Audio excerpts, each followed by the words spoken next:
Hello everyone, this is English Tutor Hub official channel and welcome back to our English lesson where learning English feels like art, and today we shall be looking at prepositions of time in English: for, ago, and since. Let's dive in. Number 1, for. For is used to tell how long an action has been going on. For may be followed by a duration like 20 minutes, 2 hours, 2 weeks, 3 years, 3 days, 6 months, a long time. I have lived in Paris for 3 years. I have lived in Paris for 3 years. For employed with the present perfect, have been plus verb ing in front of a time word indicates a length of time. The action is not over as we speak. I have lived in Japan for 3 years. I have lived in Japan for 3 years. He has been working for 2 hours. He has been working for 2 hours. I have been waiting at the train station for 20 minutes. I have been waiting at the train station for 20 minutes.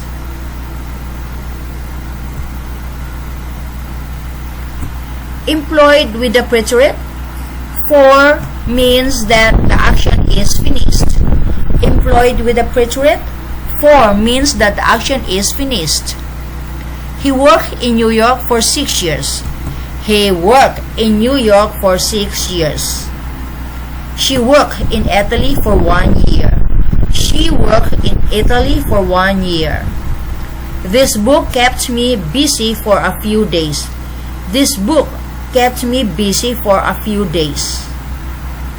Be careful. No need to use for with all day. Be careful.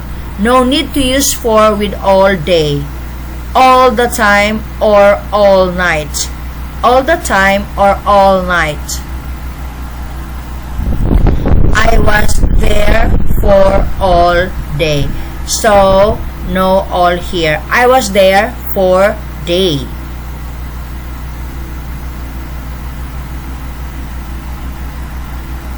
During or for.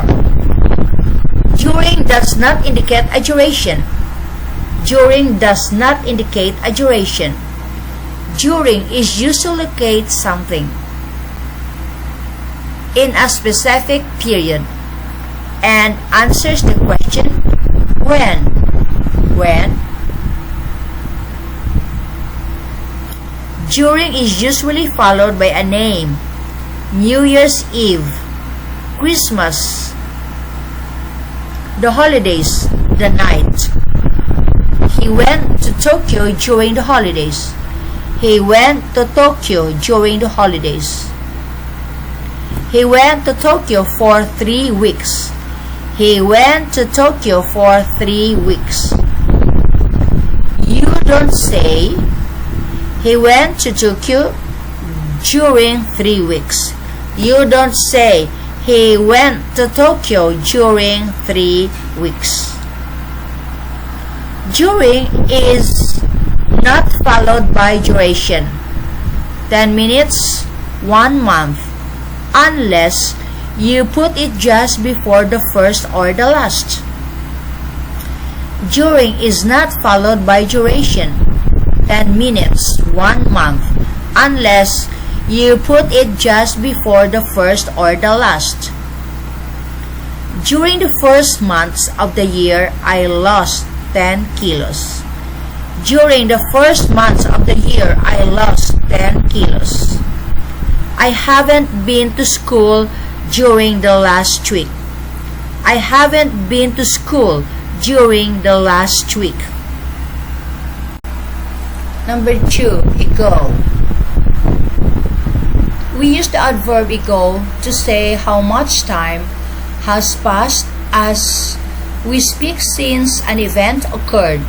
It is often at the end of the sentence and always preceded by a verb in the preterite. or simple past tense. I arrived in Tokyo 2 years ago.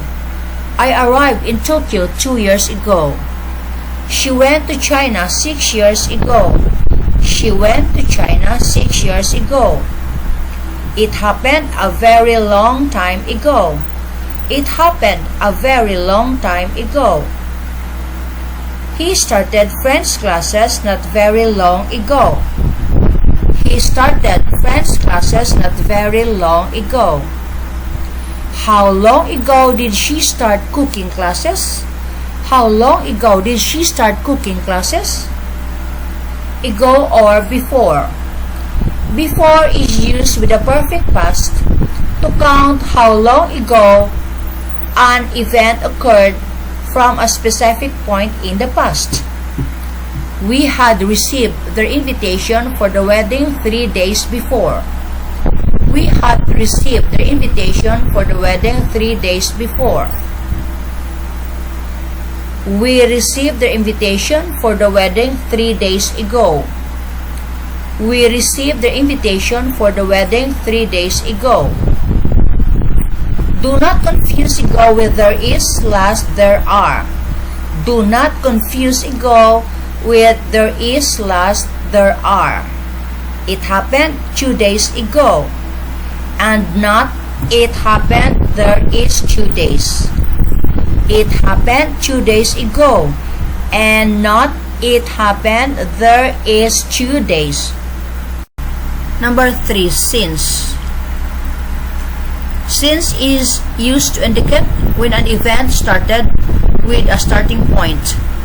It is used with the present perfect or the past perfect. We've been friends since high school. We've been friends since high school. I haven't seen her since Monday. I haven't seen her since Monday. I've lived in Paris since 2005.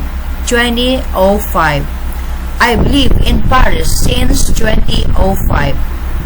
I've been learning Spanish since the beginning of the year. I've been learning Spanish since the beginning of the year.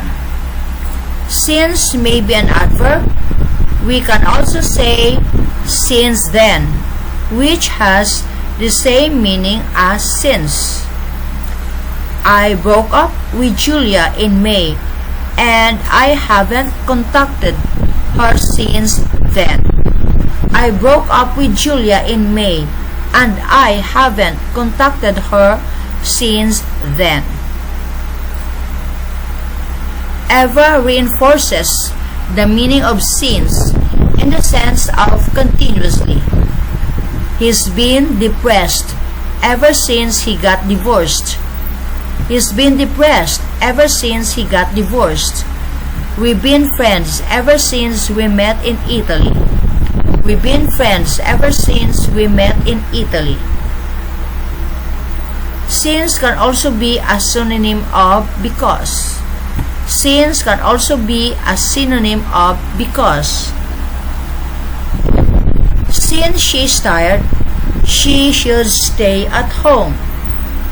Since she is tired, she should stay at home. Since you asked, I'll tell you what happened. Since you asked, I'll tell you what happened. Tom couldn't visit Sam since she wasn't at home. Tom couldn't visit Sam since she wasn't at home. Number 4. Ago, for, or since. Ago, for, or since. Here are some examples to remember to understand the difference between ago, since, and for. Here are some examples to remember to understand the difference between ago, since, and for. I lived in Korea 3 years ago. I lived in Korea 3 years ago. I've lived in Korea for 3 years. I've lived in Korea for 3 years. I have been living in Korea since 2010. I have been living in Korea since 2010. So, there you go guys. This video ends here about prepositions of time in English for ago, since. Thanks for watching.